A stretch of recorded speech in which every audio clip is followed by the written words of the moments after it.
Assalamualaikum warahmatullahi wabarakatuh.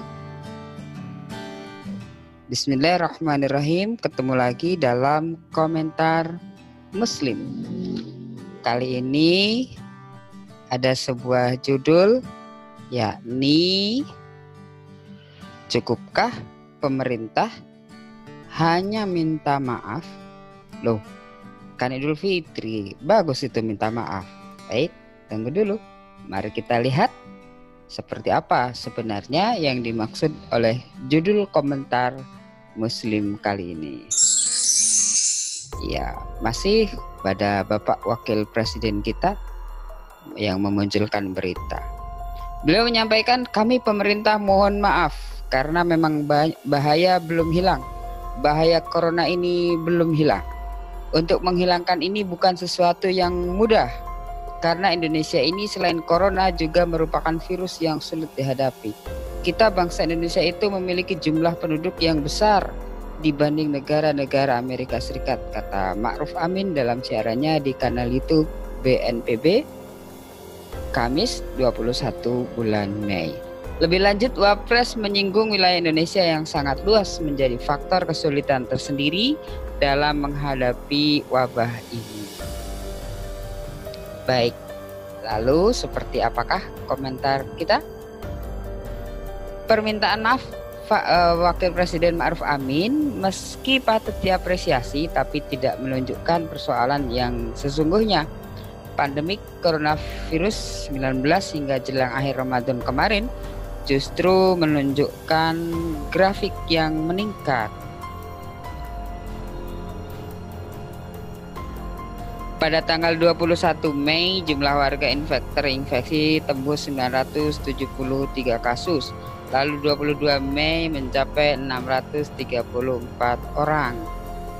Dan menanggapi memburuknya keadaan, Wapres malah kemudian berlindung di balik jumlah penduduk dan luasnya wilayah Indonesia.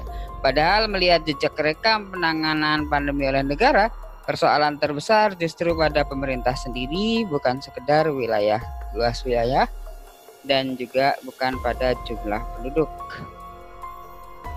Pertama, negara sedari awal telah meremehkan ancaman pandemi. Lonceng peringatan sebenarnya telah dibunyikan banyak pihak, tapi pemerintah masih terus membantah. Tidak ada persiapan serius menghadang pandemi, menyiapkan sarana dan prasarana penanganan wabah di seluruh wilayah tanah air. Tidak ada protokoler yang pasti dan efektif, tidak ada edukasi pada publik dan menyiapkan anggaran yang cukup untuk menjamin kehidupan masyarakat. Yang kedua, mengingkari Undang-Undang Kesehatan Nomor 6 Tahun 2018.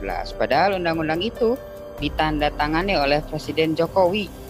Dalam undang-undang tersebut diatur pasal karantina wilayah serta peran dan tanggung jawab negara memberi jaminan kebutuhan hidup rakyat selama masa karantina.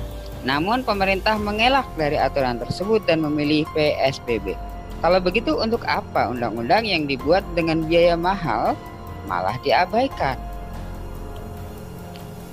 Yang ketiga, menyerahkan PSBB pada pemerintah daerah lalu menyalahkan mereka. Berkali-kali pemerintah pusat menyalahkan dan menganulir kebijakan Pemda. Misalnya melalui Menko Maritim Luhut Binsar Panjaitan, pemerintah menolak penutupan KRL kawasan Jabodetabek yang diusulkan Pemda DKI. Padahal potensi penularan pada moda transportasi tersebut amat tinggi. Pemerintah pusat juga menolak kebijakan lockdown sejumlah Pemda, semisal DKI Jakarta, hingga akhirnya diubah menjadi PSBB. Yang keempat, tak punya data real warga yang menyebabkan carut-marutnya bantuan sosial pada warga.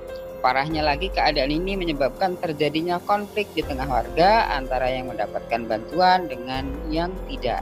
Di Merangin, Jambi misalnya, warga sampai merusak kantor desa dan membakar pos coronavirus 19 akibat semrawutnya bantuan sosial. Nah, yang kelima, tetap membuka pintu kedatangan TKA asal Cina.